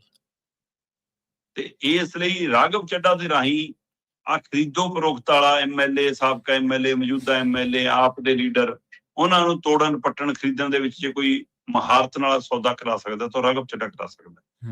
ਇਸ ਲਈ ਚਰਚਾਵਾਂ ਨੇ ਕਿ ਰਾਘਵ ਚੱਡਾ ਨੂੰ ਮੰਤਰੀ ਮੰਡਲ 'ਚ ਥਾਂ ਮਿਲ ਸਕਦੀ ਹੈ। ਸ਼ਾਇਦ ਇਸ ਵੀਕਐਂਡ ਤੇ ਹੀ ਐਲਾਨ ਹੋ ਜਾਵੇ, ਸ਼ਾਇਦ ਚੜ੍ਹਦੇ ਹਫ਼ਤੇ ਦੇ ਵਿੱਚ ਹੋਵੇ। ਇਹ ਸੰਭਾਵਨਾਵਾਂ ਹੈਗੀਆਂ ਨੇ ਕਿ ਮੰਤਰੀ ਮੰਡਲ 'ਚ ਵਿਸਤਾਰ ਹੋਏਗਾ। ਦੇਖਦੇ ਹਾਂ, ਜ਼ੋਰ ਸਾਰੇ ਲਾ ਰਹੇ ਹੋਣਗੇ, ਬਾਕੀ ਵੀ ਕੋਸ਼ਿਸ਼ਾਂ ਕਰ ਰਹੇ ਹੋਣਗੇ ਕਿ ਸਾਡਾ ਵੀ ਦਾਅ ਲੱਗ ਜਾਵੇ। ਇਹ ਵੀ ਹੈ ਨਾ, ਰਾਘਵ ਚੱਡਾ ਭੇਤੀ ਵੀ ਇੱਥੋਂ ਦੇ, ਫਿਰ ਉਹਦੀਆਂ ਸਲਾਹਾਂ ਇੱਥੇ ਵੀ ਕੰਮ ਆਉਣਗੀਆਂ ਨਾ। ਰੌਲਾ ਇਹ ਵੀ ਹੈ ਸ਼ਰਮਾ ਜੀ। ਅਗਲੀ ਗੱਲ ਕਰੀਏ ਸੰਜੀਵ ਅਰੋੜਾ ਦੀ। ਸੰਜੀਵ ਅਰੋੜਾ ਦੇ ਹਵਾਲੇ ਦੇ ਨਾਲ ਖਬਰ ਆ ਰਹੀ ਹੈ ਵੀ ਕਿਤੇ ਭੁੱਲੇ ਤਾਂ ਨਹੀਂ ਕੁਰਕੀ ਵੀ ਹੋ ਗਈ ਹੁਣ ਤਾਂ ਜੀ ਕਹਿੰਦੇ। ਦੇਖੋ ਸੰਜੀਵ ਅਰੋੜਾ ਇਸ ਸਮੇਂ ਈਡੀ ਦੀ ਰਡਾਰ ਤੇ ਸੀਗੇ ਤੇ ਅੰਦਰ ਨੇ, ਅਜੇ ਤੱਕ ਜ਼ਮਾਨਤ ਨਹੀਂ ਮਿਲੀ, ਪਰ ਮੰਤਰੀ ਵਾਲਾ ਉਹਦਾ ਬਰਕਰਾਰ ਹੈ ਇੱਕ ਤਰ੍ਹਾਂ ਨਾਲ ਅਜੇ ਤੱਕ, ਜੀ ਜੀ, ਹੈ ਨਾ। ਮੰਤਰੀ ਉਹਦੇ ਤੋਂ ਅਸਤੀਫਾ ਨਹੀਂ ਲਿਆ ਹੂੰ ਤੇ ਉਹ ਕਿੰਨਾ ਖਾਸ ਹੋਊਗਾ ਜਿਹਨੂੰ ਸਾਡਾ ਮੁੱਖ ਮੰਤਰੀ ਤੇ ਦਿੱਲੀ ਦਾ ਸਾਬਕਾ ਮੁੱਖ ਮੰਤਰੀ ਜੇਲ੍ਹ ਤੱਕ ਮਿਲਣ ਜਾਂਦੇ ਨੇ। ਸਹੀ ਇਹ ਬੰਦਾ ਕਹਿੰਦਾ ਵੀ ਇਹੋ ਜਿਹੇ ਦੋਸ਼ਾਂ 'ਚ ਘਿਰਿਆ, ਚਲੋ ਆਪ ਵਕੀਲ ਭੇਜ ਦੋ, ਕੋਈ ਭੇਜ ਦੋ, ਐ ਸਿੱਧੇ ਮੁੱਖ ਮੰਤਰੀ ਭਗਵੰਤ ਮਾਨ ਹੋਰਾਂ ਦਾ ਜਾਣਾ ਤੇ ਕੇਜਰੀਵਾਲ ਦਾ ਜਾਣਾ, ਇਹ ਤਾਂ ਦੱਸਦਾ ਹੀ ਹੈ ਨਾ ਕਿ ਕਿੰਨਾ ਨੇੜਲਾ ਹੈ, ਕਿੰਨਾ ਰਾਜਦਾਰ ਹੈ ਇਹਨਾਂ ਦਾ, ਕਿੰਨਾ ਖਾਸ ਸੀ ਇਹਨਾਂ ਲਈ।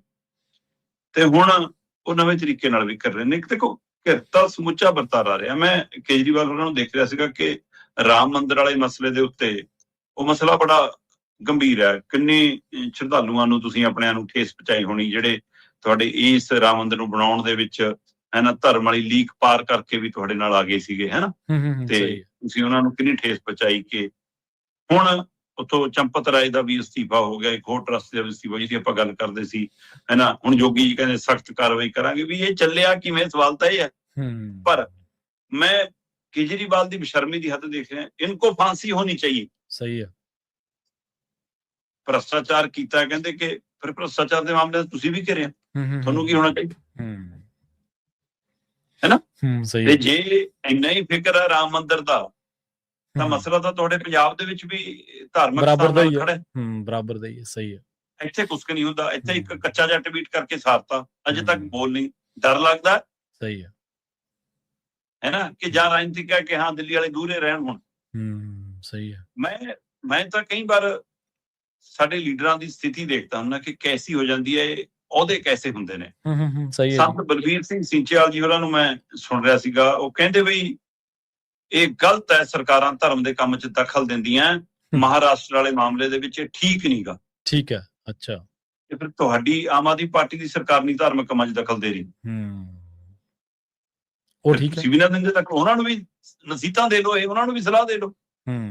ਸਹੀ ਹੈ। ਉਹਦਾ ਕੀ ਕੁਝ ਕਰਾ ਦਿੰਦਾ, ਉਹ ਮੈਂ ਪਾਰਟੀ ਨਾਲ ਨਹੀਂ ਹੈਗਾ, ਪਰ ਮੈਂ ਆਮ ਆਦਮੀ ਪਾਰਟੀ ਬਾਰੇ ਨਹੀਂ ਕੁਝ ਕਹੂੰਗਾ। ਮੈਂ ਮਹਾਰਾਸ਼ਟਰ ਜੇ ਗਲਤ ਕਰ ਰਿਹਾ ਤਾਂ ਪੰਜਾਬ ਸਰਕਾਰ ਵੀ ਗਲਤ ਕਰ ਰਹੀ ਹੈ, ਫਿਰ ਤਾਂ ਸਹੀ ਹੈ, ਦਿੱਕਤ ਇਹੀ ਹੈ। ਉਹ ਵੀ ਗਲਤ ਹੈ, ਜੋ ਵੀ ਗਲਤ ਹੈ, ਠੀਕ ਤਾਂ ਦੋਵਾਂ ਨੂੰ। ਜਦੋਂ ਧਰਮ ਆਪਣੇ ਆਪ 'ਚ ਸੰਪੂਰਨ ਹੈ ਤੇ ਉੱਥੇ ਸਰਕਾਰੀ ਦਖਲ ਧਰਮ ਦੇ ਕੰਮਾਂ ਦੇ ਵਿੱਚ ਕਿਉਂ? ਸਹੀ ਹੈ ਜੀ। ਕਾਨੂੰਨੀ ਤੌਰ ਤੇ ਬਾਹਰ ਕੁਝ ਗਲਤ ਹੋ ਰਿਹਾ, ਆ ਹੁਣ ਚੋਰੀ ਵਾਲਾ ਮਾਮਲਾ ਤਾਂ ਕਾਰਵਾਈ ਹੋ ਗਈ ਉੱਥੇ, ਤੇ ਪਰ ਇਸ ਤਰੀਕੇ ਨਾਲ ਤੁਸੀਂ ਕਿਵੇਂ ਮਤਲਬ ਕਿ ਫੈਸਲਾ ਕਰ ਰਹੇ ਹੋ ਕਿ ਗੁਰੂ ਗ੍ਰੰਥ ਸਾਹਿਬ ਛਾਪਣਾ ਕਿਵੇਂ ਹੈ, ਰੱਖਣਾ ਕਿਵੇਂ ਹੈ, ਭੇਜਣਾ ਕਿਵੇਂ ਹੈ? ਸੋ ਇਸ ਲਈ ਇਹਦੇ ਤੇ ਮਤਲਬ ਕਿ ਕਮਾਲ ਹੈ। ਪਰ ਸੰਜੀਵ ਅਰੋੜਾ ਦਾ ਮਾਮਲਾ ਹੁਣ ਇਸ ਕਦਰ ਦਾ ਹੋ ਗਿਆ ਕਿ ਵੀ ਈਡੀ ਕਹਿੰਦੀ ਵੀ ਕਿ ਭਾਈ ਤੇਰੀ ਤਾਂ ਜਾਇਦਾਦਾਂ ਵੀ ਜ਼ਬਤ ਹੋਣਗੀਆਂ ਜੀ।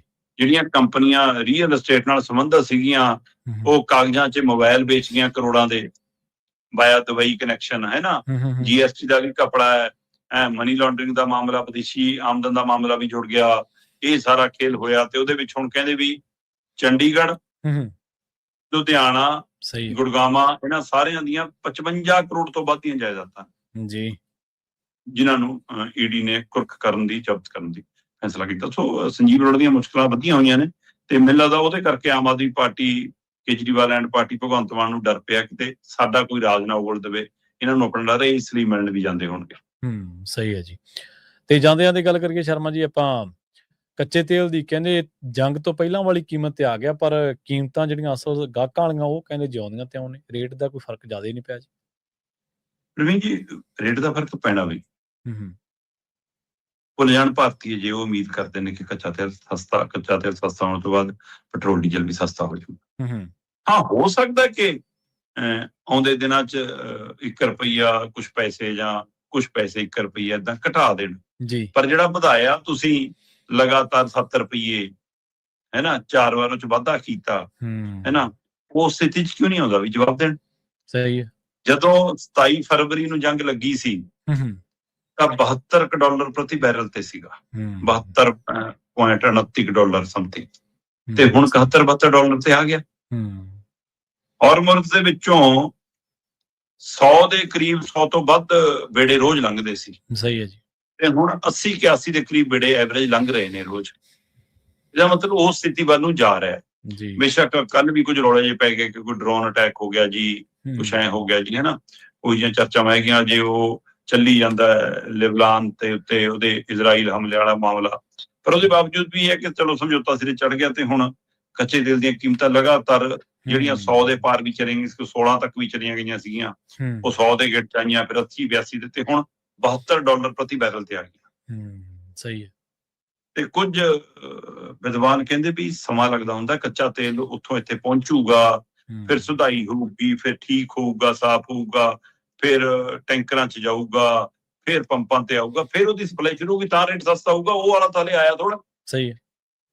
ਮੈਂ ਕਿਹਾ ਠੀਕ ਹੈ ਜੀ, ਤੁਹਾਡਾ ਲੌਜਿਕ ਤਾਂ ਵਧੀਆ ਹੈ, ਪਰ ਜਦੋਂ ਅੰਤਰਰਾਸ਼ਟਰੀ ਬਾਜ਼ਾਰ ਦੇ ਵਿੱਚ ਕੀਮਤਾਂ ਵੱਧਦੀਆਂ ਨੇ ਤਾਂ ਪੰਪਾਂ ਦੇ ਉੱਤੇ ਵਧਾਉਣ ਲੱਗੇ ਤਾਂ ਨਹੀਂ ਕਹਿੰਦੇ ਕਿ ਅਜੇ ਵਧਿਆ ਹੋਵੇ ਤਾਂ ਸਪਲਾਈ ਹਫ਼ਤੇ ਨੂੰ ਹੋਊਗੀ, ਹਫ਼ਤੇ ਨੂੰ ਵਧਾਵਾਂਗੇ। ਨਾ ਉਦੋਂ ਨਹੀਂ।